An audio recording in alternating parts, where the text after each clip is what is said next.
Hey everyone, welcome to On the Couch Live. Hi, Marco Gonzalez. Happy Friday to you. Let me just adjust here the audio and the lighting. I'm so glad we made it through the week. I bet, like me, you're so excited that the week is over.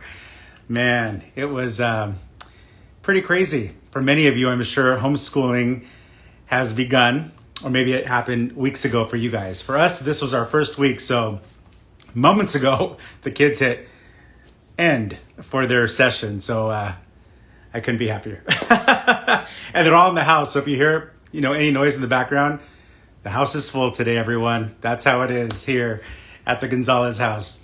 All right. I see our guest today, DJ Damage. He has joined, so I'm going to bring him into this conversation. Hold on a second.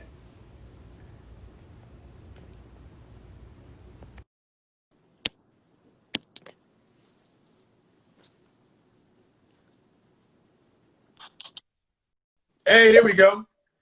Damage, how are you? Oh, everything's great. Let me turn you up right now.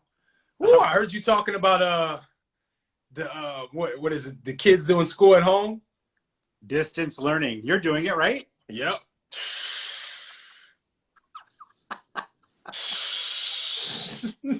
don't even know what to say. My son's right there. Hey, Legend, how are you? Good. Oh, good.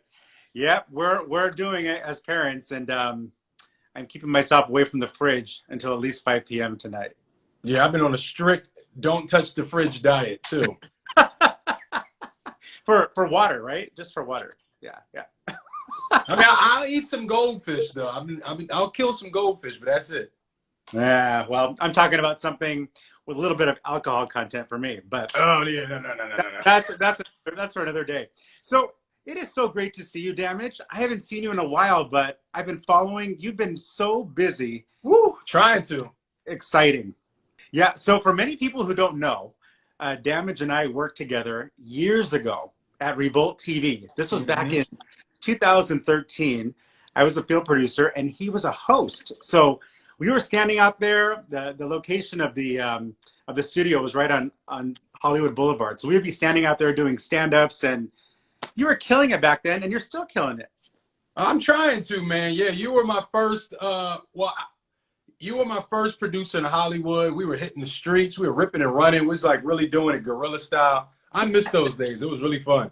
I know, but how cool is it? You were handpicked by Diddy to be a host on his new network. What was that experience like? Oh my God. That was the craziest experience ever because I was working in radio when I had that interview with Puff. And I got the call the night before. It was a Monday meeting, and I got the call on Sunday night that Puff wants to have an interview at 4 p.m. Mind you, I have a morning show. I have a new at 2 mix show. I have an afternoon drive mix show, and I did the night show. So literally, I had to ditch my job last minute and go for this perspective interview with Puff. So it was wild going up there. That's where I met Hannah Rad for the first time. Shout out to Hannah Rad. And yeah, it was a crazy experience. But to interview with Puff and for him to give you the okay, it meant a lot. Man, that was huge. And it's so cool to see all of you. I mean, you're successful. Sibley is hosting Access Hollywood. Amrit is an anchor at Spectrum News. And Lawrence was just announced as a new host for the People Magazine TV show. Crazy. I didn't even see that. So congrats to Lawrence, man. Yeah, we all just working hard. I know. All of you are working hard. So let's talk about you. I mean, after Revolt, so many exciting things have happened since then. Hollywood Unlocked. Let's start with that. I mean, that show is unfiltered, and it's so fun to watch it. Let's talk about it. So for people who haven't seen it, even though I'm pretty much sure that the world has seen it or heard it. Well, Hollywood Unlocked Uncensored, it's a podcast, and now it's a syndicated radio show on iHeartRadio in 54 markets. And honestly, it's just me and my co-host Jason Lee's take on pop culture. Jason Lee is unfiltered. He's crazy. I'm more of the kind of chill, calm one, but we balance each other out. We also had a third host, Melissa Ford, who just went on to do her own podcast, Here for the Food. So make sure y'all check out that and Melissa Ford. But yeah, it's a podcast. We talk about everything that's going on, politics, love, all the crazy thing that happens that we see on social media every day with celebrities. So we try to keep our pulse on the culture. You do. And you guys really, I love that you keep it real. People are watching. You have so many fans of yours that are watching and they're saying they love that show, such a great show. Um, I don't want to ignore everybody who's joining us. And for those of you who are following right now, feel free to ask myself or Damage some questions. I'm sure the majority of them are for him. And we will ask them throughout the chat we're having. If not now, we'll scroll back and we'll hit those questions a little bit later, because I'm sure that he loves interacting with you guys too. I mean, this is Oh what yeah. it's about, and you're big on social media. I try to be, man. It's been a long road. It's been a long road. Yeah. I'm just happy to be still, being in the industry for this long, because I started when I was about 16, 17 doing radio. So to still be doing it years later, I'm appreciative. I appreciate everybody that showed me love, all the people that support me, follow me. It's been a long journey and I got so much more to go. But the Revolt experience, that's where I met you, was insane. That changed my life. I never thought I would ever be living here in LA. I never thought I would be working alongside Puff. Matter of fact, let me show you something. Yeah, let me see. Let me see. Got this picture of me, Sibley, and Nas. Oh my gosh, look at that. The good old days. The good old days. Working on set. I love seeing you and Sibley together. You guys just had this natural connection because you guys are both so real, so it just came across. Yeah, salute to Sibley. Yeah, so we all doing our thing, man. Congrats to Amra. Hannah Rad is still hosting music festivals around the world. So I'm just happy with all the people that came from Revolt to watch everybody still do their thing and be successful. Absolutely. Absolutely. And music has always been such a passion of yours. You're obviously a DJ and you interviewed everybody in the industry. What do you think about the current state of music and kind of where it's going? I know some of the lyrics say, for instance, Cardi B's song WAP, it's out there, right? And so what do you think about that? Do you think that's empowering or do you think it's too much? I think WAP was empowering. I've heard way worse lyrics recently. For a married woman to talk about what she likes to do in the bedroom with her husband, I don't see anything wrong with that at all. So, it's an explicit song. It's for mature audiences. And, it's just like I watch shows on Stars and Netflix and everything. Any kid can go in there and pick whatever. But, that's for the parents. It's the parents' jobs to be parents. It's not the entertainers' jobs to be your parents. So at the end of the day, there's an edited version. If it comes on the radio, you have the option to turn it off. You don't have to listen to it. But since I could remember, there's always been raunchy music. I remember Akinyele, Put It in Your Mouth. I remember a lot of reckless songs. So it's not anything new to me. I know people are like, oh, this is so bad. But I feel like it's a slow news day and people just want something to complain about. That is true. And I'm going to date myself here because I remember when I was young, I'm in my mid 40s, to be honest, but Two Life Crew.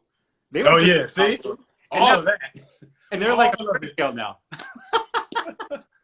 Even, if you think about it, DMX, if you listen to the song Party Up, which is his biggest record, he's saying some real reckless stuff that if that song came out today, they will say he was canceled. So it's like. Yeah. That cancel culture is just, it's getting out of control, to be honest. It's interesting. I know. It is crazy. But hosting has always been something that comes naturally to you. And what I love is that you are teaching a master class in hosting. Tell me about that and how did that come about? Man, well, you were there in some of my beginning stages of hosting, so you understand how hard it is to be fresh on the scene. And thankfully, I have people like you to work with me and be patient. But a lot of other people don't have that opportunity to work with somebody like you to be patient with them and show them the ropes because you've been doing it, way longer than me. But it's for those individuals that just don't know where to start. They're trying to find their foundation, trying to find their footing. And I feel like when you know where to start and you know what to expect, you can succeed. If you don't know where to start, you have no idea of how to measure success. So that's what it's all about. I started doing radio when I was 17. I started doing Revolt in New York, and I came in transition, started working with you guys in LA. And it's been such a roller coaster of events that happen. And I wanted to stop at a certain point and be like, hey, I need to give back because I had the opportunity. I worked hard, but I was also lucky. I've also was at the right places at the right time. But there's some people out there that are still in their grind mode and they're trying to figure out where to go and how to get it done. So I wanted to create something for them so they could execute their dreams, maximize their potential. Absolutely. And one thing about you, Damage, is that you've always been so humble. We already knew you were a star when I first met you, but you're just such a nice guy. And in this industry, I have to just say it. I mean, I have to call it out. In this industry, you don't find that often, and you really are genuine. I have to say, and for people who don't know you personally, I'm telling you that. Well, I appreciate that. That means a lot. Thank you. No, it's very true. So, that's awesome to see, and how you've evolved over the years. And who are some of the people that you look up to when it comes to hosting, or just kind of those in the spotlight? Everybody. I would look at everybody. I was looking at Terrence, Big Tigger. I think Big Tigger for me was a huge inspiration, to be honest. I used to love watching Rap City The Basement, and I loved when he used to take over 106 in Park because he just had this just coolness about it. I think he had this like fatherly coolness about him. He was always, he was just fun. I used to love watching Big Tigger a lot. Charlemagne, anybody that did hosting, I would watch. Sway, I would just watch everybody. I love interviews. I love, I really got into it loving music and watching the artists tell their stories, and then taking a step back like, oh, the interviewer, So I would say for sure Big Tigger. Man, who else? Hits from the Streets. Remember Hits from the Streets back in the day? Yeah. I got to meet him, and that was huge because I always felt like I was Hits on the Streets when I first worked at Revolt. Because if you remember, I wasn't in the studio. It was always Sibley in the studio. They had me on the street. So I was like, oh, I'm the new Hits from the Streets. So definitely Hits. And everybody, honestly, I don't want to sound cliche, but everybody. I look at everybody's work. Today, I love Joe Budden. I love Charlemagne. Jason Lee. I learned a lot from Jason Lee. So I'm always a student. And there's something you can take from everybody, so Always. it makes you better as a host or an artist. And so getting back to your masterclass, how can people get a hold of you to learn all the things that you've learned along the way? Absolutely. So the link is in my bio right now, but you also check out legendarymediagroup.com. And I talk about my journey, which is a very long, wild story of how I got here in LA.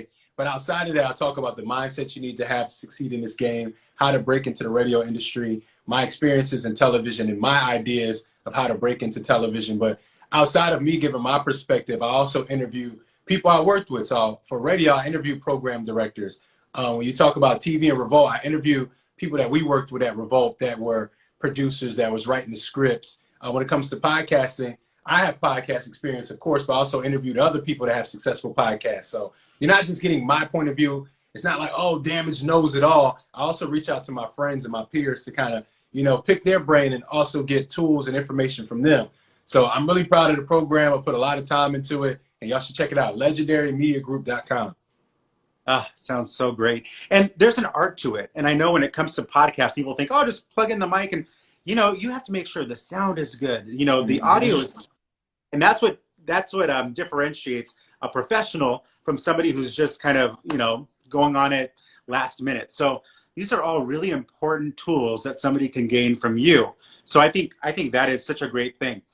Aside from all of this, so much going on in the world right now, and I guess from the beginning of the year and even before that, but the light lately, racial inequality. I'm just curious, your thoughts, with the death of George Floyd, from Damage, from you. Yeah. What are your thoughts about the current state of our society and how that's going?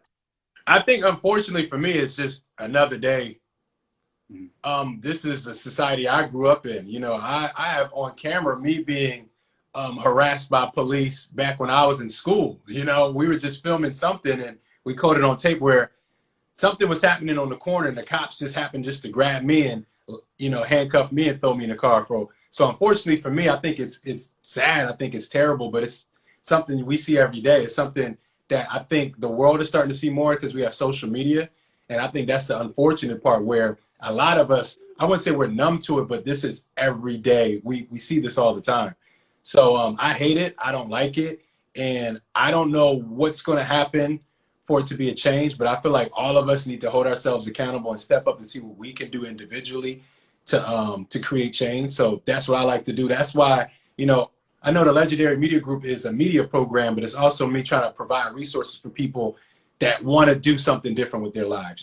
There's so many ways that we can change our environments. There's so many ways we can give back to our culture. So that's what I'm trying to do. I'm trying to create a base of giving knowledge because, of course, a lot of people in my group, they're grown. Some of them are older than me, but there's going to be people that's coming right out of high school trying to figure out how can I be the next DJ Damage, the next Terrence J, or what have you. And if you don't have those resources, then you might go down another road, and then you might end up having a bad run-in with the police. But unfortunately, it don't matter if you're doing the wrong thing or the right thing. You can have a bad run-in with the police. But at the end of the day, that's what I'm trying to do. I just look at society and I go, man, I hate this. I wish this would stop, but what am I going to do? You know, I can't sit there and just watch it and go, man, this is bad. What are you going to do? We all have to find a way to step up and create change in the world. So well said. And it's about teaching the future generations. I know I've had that conversation with my two boys. You have Legend. I'm sure that you've had those conversations with them too, right? Oh yeah, absolutely. And that's the tough part, man. When you see this stuff and you see someone out there and they're, you know, being attacked or they're being killed, and that's somebody's child, or that's somebody's father, or that's somebody's brother, and it's like, it's just tough. It's tough to look at. I'm really tired of seeing it. I'm so drained. It seems like every other day there's a new person, there's new information. It's just like, what are we going to do to change it? And I'm not a person that's waiting on the government to step in and create this change. So it's like, what can we do within ourselves to make this change? Because it's on us. Right. And it's about just creating that better future. And, you know, I have to say, switching back to what you do for a living, I had mentioned DJ Damage and you were going to be on my show. My son's like, DJ, like they're all about the DJ. They love that idea of becoming a DJ and creating music. I'm curious, when did you first realize that you wanted to be a DJ and work with music like that? Like, how young were you? I was my son's age. My son is 7 and my brother was 9 at the time. And that's when my brother started making music. And he always wanted to do music since I can remember. And I always followed my brother. So I tried to be, you know, into music too. I couldn't rap at all. And he was like, it's okay. You can just be the DJ.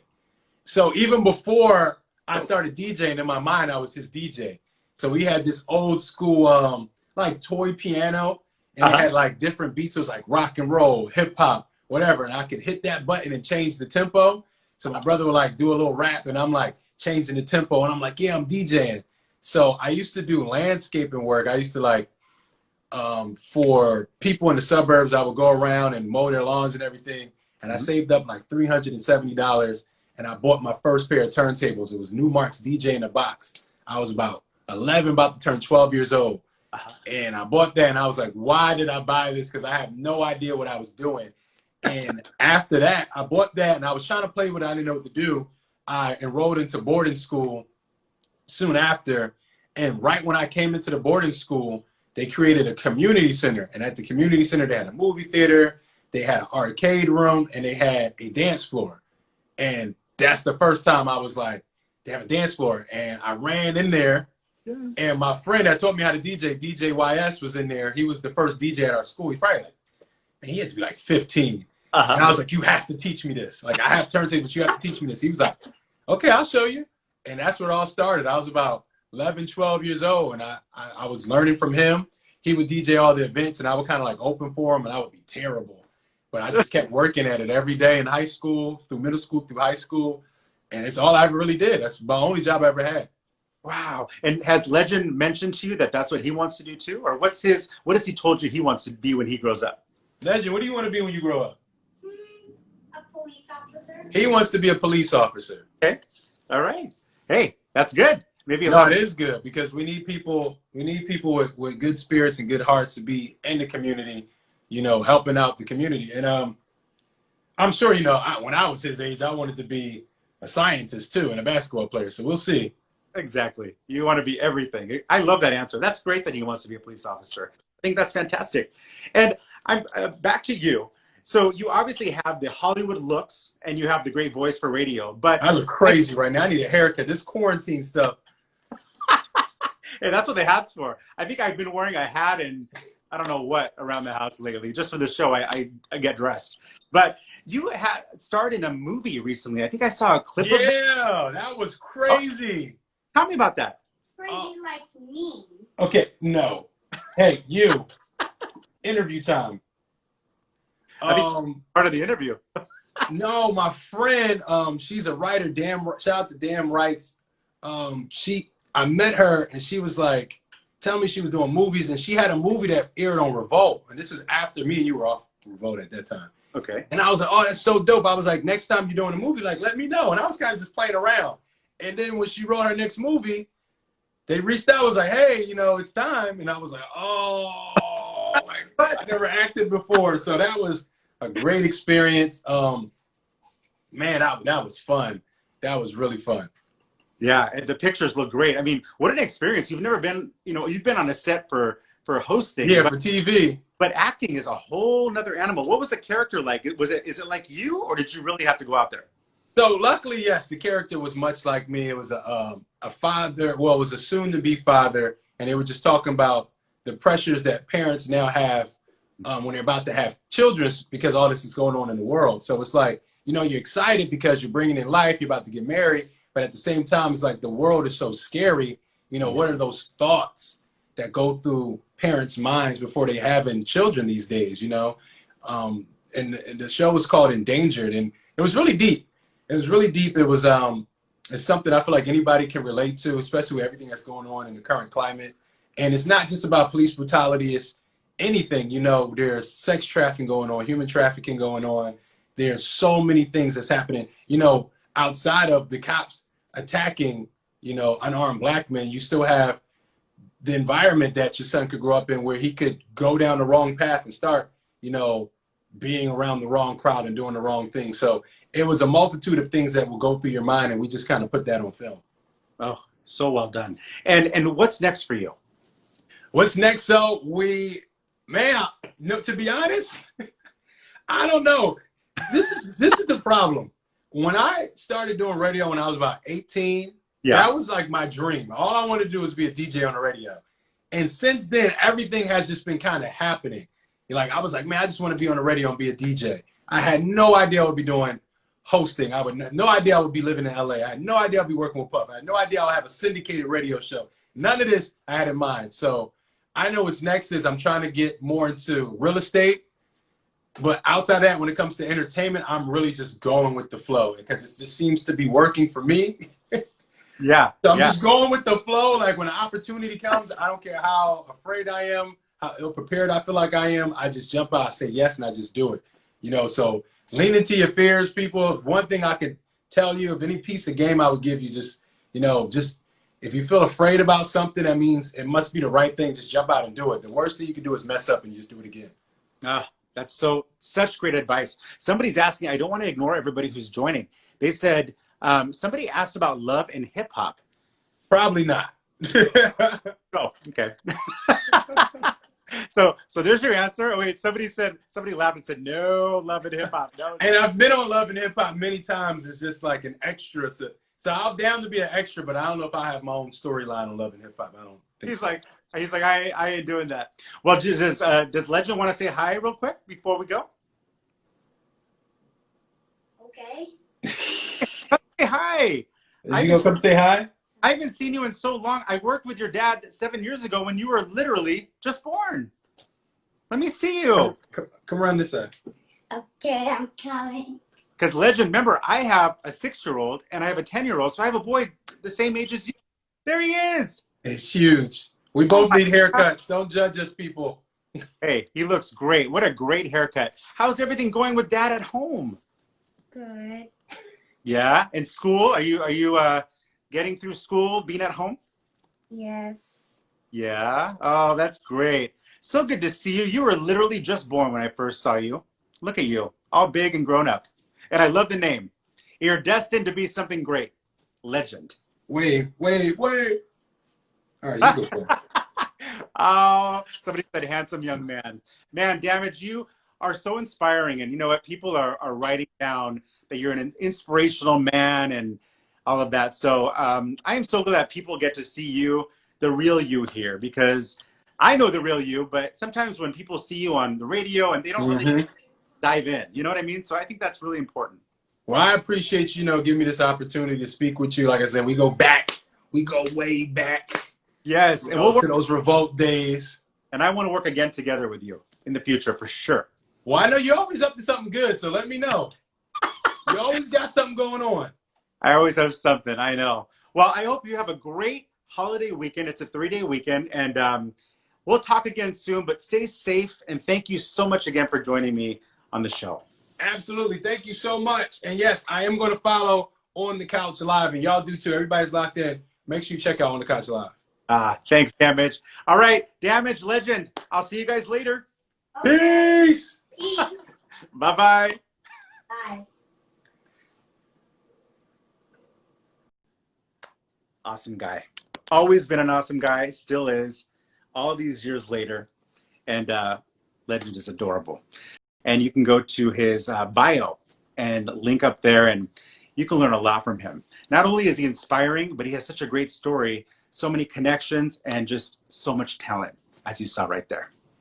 Well, thank you so much for joining me. I'm Marco Gonzalez, and I'll see you next time right here on the couch. Take care.